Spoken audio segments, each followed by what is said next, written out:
الحمد لله وكفى وسلام على عباده الذين اصطفى أما بعد فأعوذ بالله من الشيطان الرجيم بسم الله الرحمن الرحيم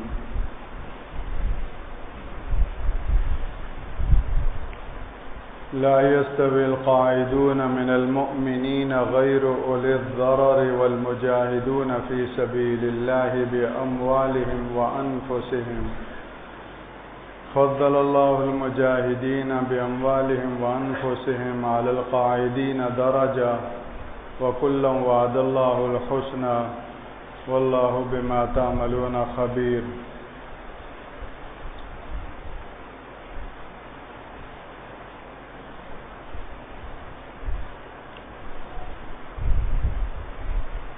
وفضل الله المجاهدين على القاعدين أجرا عظيما درجات منه ومغفرة ورحمة وكان الله غفورا رحيما. اللهم صل على سيدنا ومولانا محمد وعلى آل سيدنا ومولانا محمد وبارك وسلم.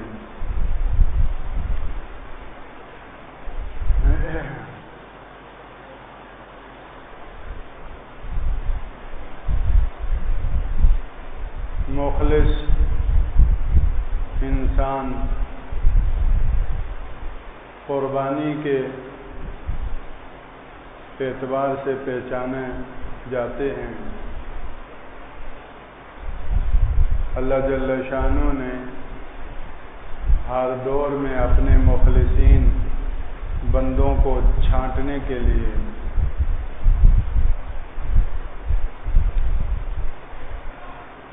ایسے امتحان اور ابتلاءات رکھے ہیں کہ جن میں سے گزر کر مخلصین نکھر کر سامنے آ جاتے ہیں.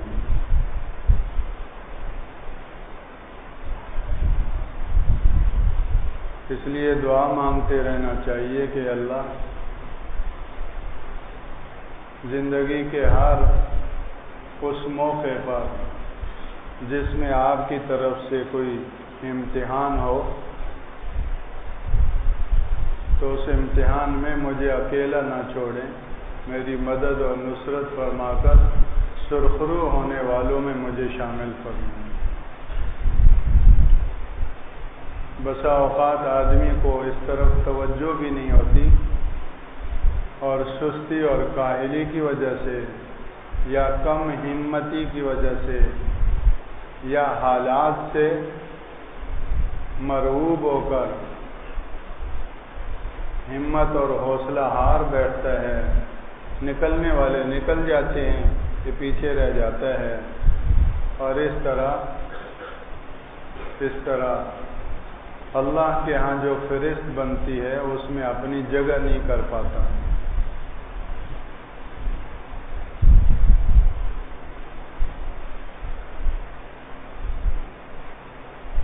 چنانچہ ارشاد فرمایا الف لام میم احسب الناس ان یترکوا ان یقولوا آمنا وهم لا یفتنون. کیا ایمان والوں نے یہ خیال کر لیا کہ آمنا کہنے کے بعد ان کو چھوڑ دیا جائے گا اور ان کو آزمایا نہیں جائے گا. وَلَقَدْ فَتَنَّ الَّذِينَ مِنْ قَبْلِهِمْ فَلَيَعْلَمَنَّ اللَّهُ الَّذِينَ آمَنُوا وَلَيَعْلَمَنَّ الْمُنَافِقِينَ. ہم نے پہلوں کو بھی آزمایا ہے, پھر اللہ نے ایمان والوں کو جان کر رہا, ایمان والوں کو ظاہر کر کے رہا اور منافقین کو بھی.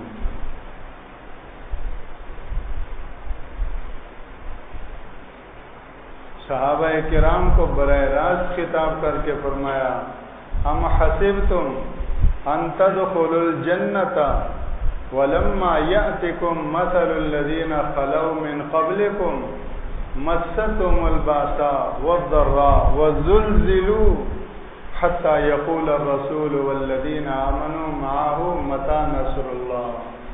الا ان نصر اللہ قریب۔ کیا تمہارا یہ خیال ہے کہ تم جنت میں داخل ہو جاؤ گے جبکہ ابھی تک تم پر وہ حالات نہیں آئے جو پہلوں پر آئے تھے؟ مستهم الباساء والضراء وزلزلوا، ان پر جان کے، مال کے، جانی اور مالی ہر طرح کے حالات آئے اور ان کو ہلا دیا گیا، جھنجھوڑ دیا گیا، یہاں تک کہ وقت کے رسول نے بھی اور ان کے ساتھ ایمان والوں نے بھی یہ کہا اللہ کی مدد کب آئے گی؟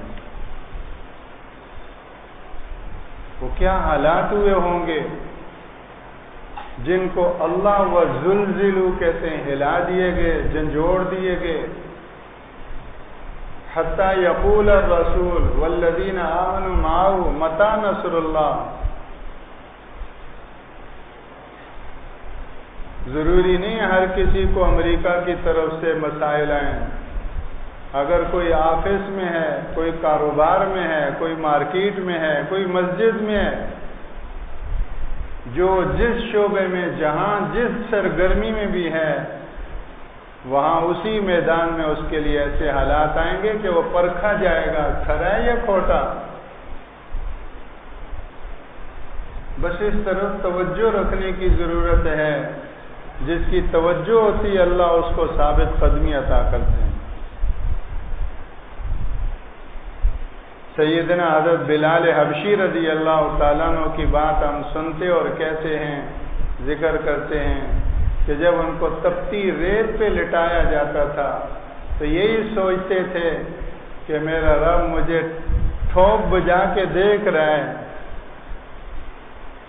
جیسے ہم کوئی گڑا لیتے ہیں تو ٹک ٹک کر کے دیکھتے ہیں کہ آواز کیسی آ رہی ہے، کہیں سے کریک تو نہیں۔ سید الطائفہ حضرت حاجی امداد اللہ مہاجر مکی نور اللہ مرقدہ ہندوستان سے ہجرت کر کے مکہ المکرمہ گئے، کئی دنوں کے فاقوں پر فاقے، اور کسی سے اس کا اظہار تک کرنا گوارا بھی نہیں، اور اندر یہ دھیان ہے کہ میرا اللہ دیکھ رہا ہے کہ میرے گھر کے لیے آیا ہے یا کسی اور چیز کے لیے آیا ہے۔ ہندوستان سے ہجرت کر کے مکہ کیوں آیا؟ میرا اللہ دیکھ رہا ہے، اپنے کو یہ دھیان ہے کہ یہ، اور اللہ کی طرف سے جو امتحان ہوتا ہے وہ گرانے کے لیے نہیں، بندے کو بہت اوپر اٹھانے کے لیے ہوتا ہے۔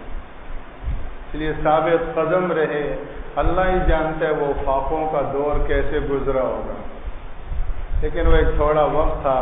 ان مع العسر یسرا، پھر اللہ نے آسانی کے دروازے کھول دیے اور پھر ساری زندگی کبھی وہ صورت پیش نہیں آئی، بلکہ من جانب اللہ ایسی خوشخبریاں ملیں کہ فرمانے لگے کہ میرے سلسلے میں داخل ہونے والوں کے لیے اللہ کی طرف سے 3 انعامات، ایک یہ کہ ان کا ایمان پر خاتمہ ہوگا، دوسرا یہ کہ علم نبوت سے ان کو حصہ ملے گا، علم وحی سے، اور تیسرا یہ کہ اللہ جل شانہ ان پر روزی کی تنگی نہیں کریں گے، روزی کی کشادگی اور برکت رہے گی۔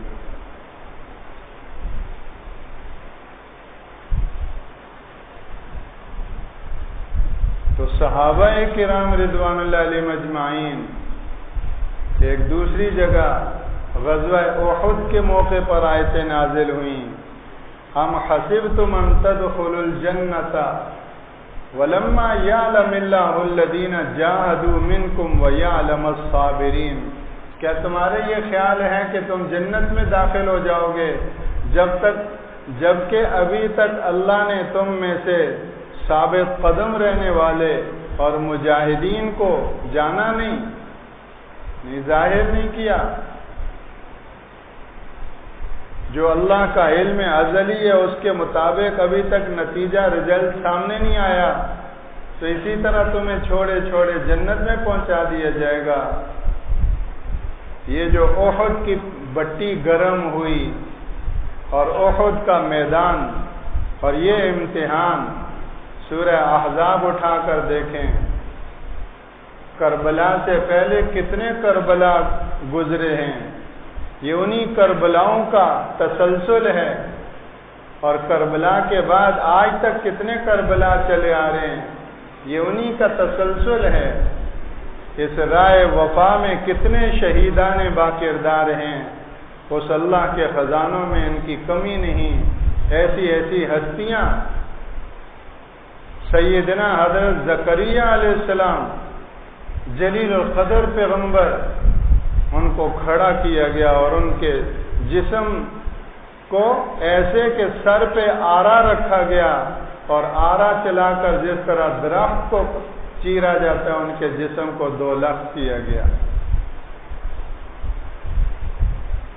ان الذين يقتلون النبيين بغير حق ويقتلون الذين يأمرون بالقسط من الناس فبشرهم بعذاب أليم۔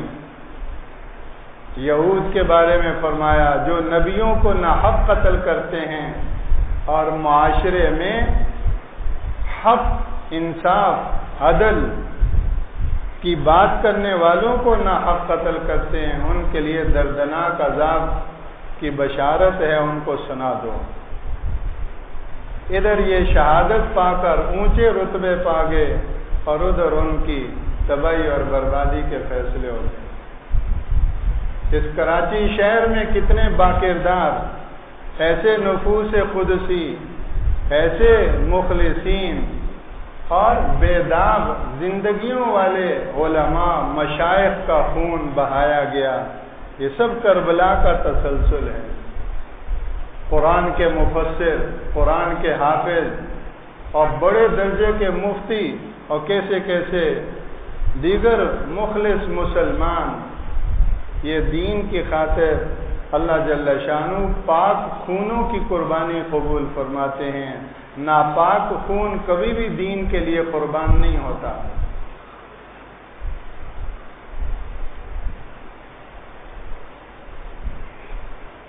سیدنا ابراہیم خلیل اللہ، اللہ اکبر، وہ قافلہ جس کے 3 افراد ہیں، فیملی، گھرانہ، کتنا مقدس گھرانہ ہے، کتنا بلند درجے کا وہ گھرانہ ہے، لیکن سختیاں اور قربانیاں اللہ کے راستے میں کیسی ہیں۔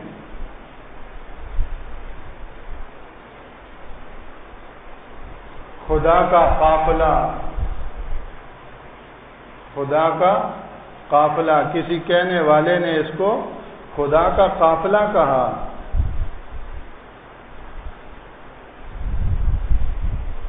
خدا کا قافلہ جو مشتمل تھا 3 جانوں پر، سبحان اللہ، یہ سب کو سبحان اللہ، کیسا قافلہ تھا۔ خدا کا قافلہ جو مشتمل تھا کتنی؟ 3 جانوں پر، معزز جن کو ہونا تھا زمین و آسمانوں پر۔ اللہ اکبر۔ اے اللہ، ہماری مختصر سی عمر ہے اور پتہ نہیں آدھی سے زیادہ کتنے کنارے جا لگے ہوں گے۔ ان شہیدان با وفا، رائے وفا، ان کے نقش قدم پر ہمیں بھی قبول کر دیں۔ سراپا ناپاک ہیں، یہ پاک باز ہستیاں ہیں۔ اے اللہ، اس آخری گھڑی کے آنے سے پہلے ہمیں بھی پاک فرما کر ان پاک قافلوں کے راستے پر لگا دے، اور کل آخرت میں انہی کے قدموں میں پہنچا دے۔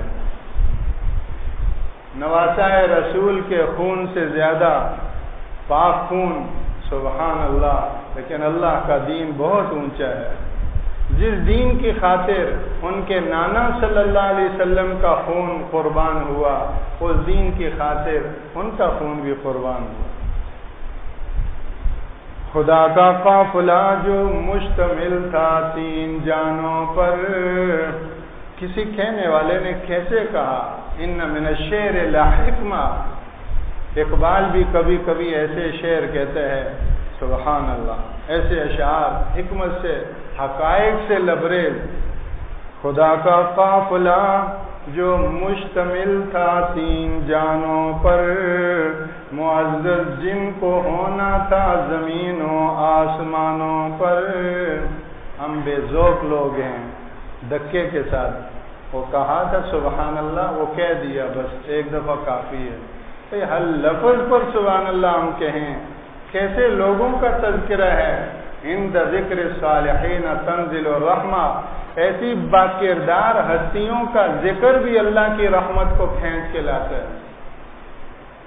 ظاہراً باطناً، عقیدتاً، فکراً، صورتاً، سیرتاً، اخلاقاً، حیاً اور میتاً، ہم اپنا تعلق اور نسبت ان پاکباز ہستیوں کے ساتھ سمجھیں، جوڑیں، جوڑتے رہنے کی کوشش میں لگے رہیں۔ ہماری اس ادنا سی کوشش کو دیکھ کر اللہ ہمیں جوڑ دے تو یہ زندگی کا سب سے بڑی جو ہے وہ سستا سودا ہے۔ خدا کا قافلہ جو مشتمل تھا 3 جانوں پر، ہر حاجی حرمین شریفین کا زائر یہ وہاں کے قدم قدم پر ایک ایک ذرے سے یہ سبق لے کر آئے۔ اللہ ہم سب کو نصیب فرمائے۔ دکھایا جاتا ہے، مدینے کی زیارتیں کرائی جاتی ہیں، مکہ المکرمہ کی زیارتیں کرائی جاتی ہیں۔ ان کو موبائلوں میں فیڈ کے سیو کر کے نہ آئیں، ان کو اپنے دلوں میں سیو کریں۔ یہ تو گری پڑی چیز ہے، گری ٹوٹ گئی، دل و دماغ میں وہ نقش کریں، پتھر کی لکیر بنائیں۔ کیسی قربانیاں ہیں، کیسے لوگ تھے۔ خدا کا قافلہ جو مشتمل تھا 3 جانوں پر، معزز جن کو ہونا تھا زمین و آسمانوں پر، چلا جاتا ہے تپتے ہوئے صحرا کے سینے پر، جہاں دیتا ہے انسان ترجیح موت کو جینے پر۔ وہ اللہ کا لاڈلا ہے، خلیل اللہ ہے، لیکن تپتے ہوئے صحرا پہ چل رہا ہے۔ آج ایسی ایئر کنڈیشن گاڑیوں میں بھی ہماری زبانوں پر شکوے ہوں، وہ عاشق صادق لوگ تھے، ان کے دلوں میں اللہ کی محبت نقش تھی۔ اللہ اکبر، تپتے ہوئے صحرا کے سینے پر، جہاں گلا زبان کیا سب کچھ ہی خشک ہو جاتا ہے، اور قدم قدم پر موت سامنے کھڑی نظر آتی ہے۔ اللہ کے خلیل کی وہ فیملی آ رہی ہے۔ سبحان اللہ۔ تو بدر ہو، شہدائے بدر، شہدائے احد، شہدائے بیر معونہ، سید الشہداء حضرت حمزہ رضی اللہ تعالیٰ عنہ، جن کو دیکھ کر اللہ کے رسول کے صبر کا پیمانہ بھی چھلک پڑا۔ وہ شہدائے بیر معونہ، جن کے غم اور صدمے پر اللہ کا حبیب اور اللہ کا رسول 1 مہینہ ایسے غمناک کہ روزانہ فجر کی نماز کے بعد ان کے قاتلوں کے لیے بد دعا کی۔ شہداء زید بن حارثہ، آپ کے محبوب، جعفر بن ابی طالب، آپ کے انتہائی محبوب چہیتے، اور عبداللہ بن رواحہ رضی اللہ عنہما، سب کی شہادتیں آپ دیکھ رہے ہیں، اور مدینہ طیبہ میں صحابہ کرام کو بتا رہے ہیں، اور صحیح بخاری کی حدیث وَإِنَّ عَيْنَاهُ لَتَذْرِفَانِ، اللہ کے رسول کی نگاہوں آنکھوں سے آنسوؤں کی لڑی جاری۔ یہ سب قربانیاں ہیں اللہ کے دین کی خاطر۔ یہی بدر، مکہ کی ساری زندگی، اللہ اکبر۔ پھر مدینہ طیبہ میں حالات آسان ہوئے۔ اللہ کے قرآن نے کہا لا یستوی منکم من انفق من قبل الفتح وقاتل اولئک اعظم درجۃ من الذین انفقوا من بعد وقاتلوا وکلا وعد اللہ الحسنى واللہ بما تعملون خبیر۔ جو فتح مکہ یا صلح حدیبیہ سے پہلے لڑے، خرچ کیا، ان کو وہ نہیں پہنچ سکتے جو صلح حدیبیہ یا فتح مکہ کے بعد لڑنے والے اور خرچ کرنے والے، اس لیے کہ وہ حالات ایسے تھے کہ ان حالات میں بہت بلند حوصلے والے لوگوں کا کام تھا رسول اللہ کا ساتھ دینا، رسول اللہ کے ساتھ دائیں بائیں ساتھ ہونا، بڑے حوصلے والوں کا کام تھا۔ مال غنیمت تو کیا چیز ہوتی ہے، کسی مفاد کے حصول کا تصور بھی نہیں تھا، یہ تھا جو کچھ ہے سب لٹے گا۔ تو وہ لٹوانے والے تھے، لٹانے والے تھے، اللہ کے لیے، اللہ کے رسول کے ساتھ جو کچھ اور جتنا کچھ اور جب ملا سب قربان کرنے والے تھے۔ ان تک وہ نہیں پہنچ سکتے جو فتح مکہ کے بعد آئے اور جہاد کیا اور مال خرچ کیا، اگرچہ اللہ کا سب کے لیے اچھا وعدہ ہے، وَكُلًّا وَعَدَ اللَّهُ الْحُسْنَى۔ میرے بھائیوں، اللہ کے خلیل کی قربانیاں ہوں، اللہ کے حبیب کی قربانیاں ہوں، مکی اور مدنی زندگی کی قربانیاں ہوں، اور پھر آگے چلیں تو چلتے چلتے یہ کربلا کی قربانیاں ہوں اور بالاکوٹ کی قربانیاں ہوں، اور آج جو اللہ کے دین کے لیے محنت اور قربانی، اور آج کتنے اہل حق اللہ جل شانہ کے برگزیدہ بندے کیسی اپنی زندگیوں کو قربان کر رہے ہیں۔ یہ قربانیوں کی داستان ہے، قربانیوں کی لڑی ہے، اور یہ سب اللہ جل شانہ کے اونچی عزتیں دلانے کا راستہ ہے۔ ہم دعا کریں اللہ جل شانہ ہمیں بھی اللہ اپنے ان مقبول برگزیدہ بندوں کے راستے پر چلنا نصیب فرمائے، ہماری ذات سے دین مٹے، رسول اللہ کی سنت مٹے، اللہ اس سے ہزاروں ہزار مرتبہ ہماری حفاظت فرمائے۔ ان شہیدوں کی قربانیاں پکار کر کہہ رہی ہیں کہ اپنی شہوتوں کے پیچھے مت چلو، رسم و رواج کے پیچھے مت چلو، خواہشات کے غلام مت بنو، دنیا کے ان پتھروں کے پیچھے اپنی زندگیاں برباد مت کرو، زمین و آسمان کے رب کے ساتھ دوستی کرو، اس کے دین کے ساتھ جڑو، پھر اس راستے میں جو مشکل پیش آئے اس کو خندہ پیشانی سے قبول کر لو، عزتیں اسی میں اللہ نے رکھی ہیں۔ اللہ اکبر۔ رسول اللہ صلی اللہ علیہ وسلم کے جو آوان اور انصار ہیں، تھوڑا ان کا تذکرہ منظوم شکل میں۔ مدینہ کے کوثر یاد آ رہے ہیں، صلی اللہ علیہ وسلم۔ مدینہ کے کوثر یاد آ رہے ہیں، غلامان سرکار یاد آ رہے ہیں، وہ آوان و انصار یاد آ رہے ہیں، غلامان سرکار یاد آ رہے ہیں، جو چوں چرا جانتے ہی نہیں تھے، خدا کے وفادار یاد آ رہے ہیں۔ اللہ اکبر، کیسے کیسے اللہ کے برگزیدہ بندے اور بندیاں، خواتین اس راستے میں مردوں سے پیچھے نہیں۔